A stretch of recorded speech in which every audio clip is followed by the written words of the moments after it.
To Scotland with SNP spokesperson Tommy Sheppard. Tommy Sheppard.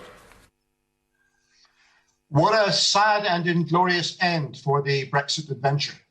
Days before the end of transition, we are limping to the finishing line with no idea whether there will be a deal, and if there is, what will be in it.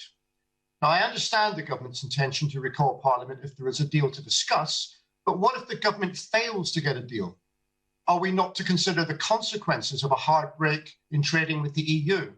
Has the government no plans to present to Parliament to mitigate this disaster? And what if there is a deal? When will we see an economic assessment of its provisions? When will the devolved administrations be consulted on the many areas within their purview? And how on earth are members seriously expected to digest and analyse 1,600 pages of text? Isn't the truth, Mr. Speaker, that the government is preparing to railroad through a grubby little deal using its majority to avoid scrutiny? And Mr. Speaker, this is the season of goodwill, and I wish you, the leader, and all members a happy Christmas. But it is also a time to reflect on the big changes of 2020. This is a year in which support for this government evaporated in England. And in Scotland, this is the year in which the long-standing majority of people who have been opposed to the Tories for 70 years have coalesced around the prospect of independence. You know, I like to keep the House updated on Scottish public opinion. In recent weeks, there have been further opinion polls which report a majority for independence. The latest today in the Scotsman newspaper, which puts yes at 58%. This is the 17th poll in a row recording a majority for Scotland to take control of its own affairs.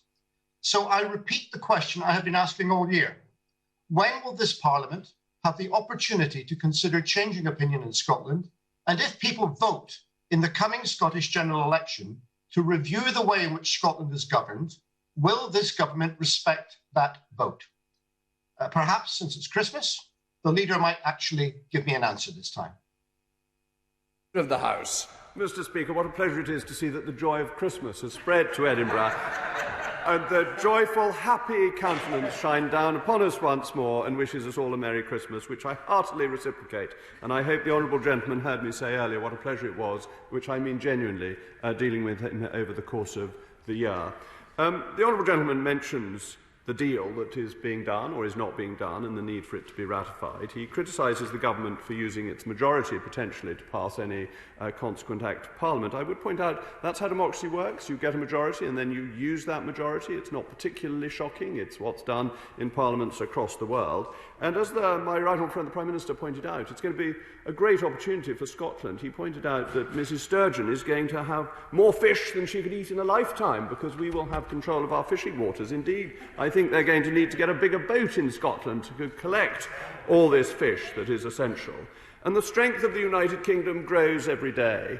Have we not just heard that Aberdeen Council wants to separate from Edinburgh? It wants to avoid the machinations of the SNP, the failures of the SNP, the failures in education, the failures in policing, the failures in the health service in Scotland, led by the SNP. So what is Aberdeen saying?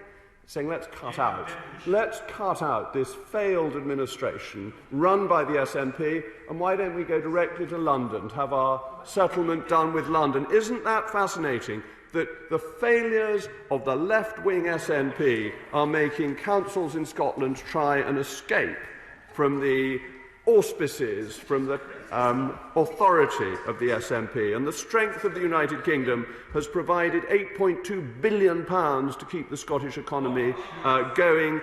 Together as one country, one group of taxpayers have helped every part of the country with a depth, a strength, a thoroughness that would not be possible if they were separated. And when they had a vote, a real vote, not a sort of gossip with an opinion pollster, but they went to a polling station and put a cross in a box. How did they vote? They voted to remain part of the United Kingdom. Of that we should be proud and delighted, and we should celebrate, and we should have an extra glass at Christmas to celebrate the one United Kingdom.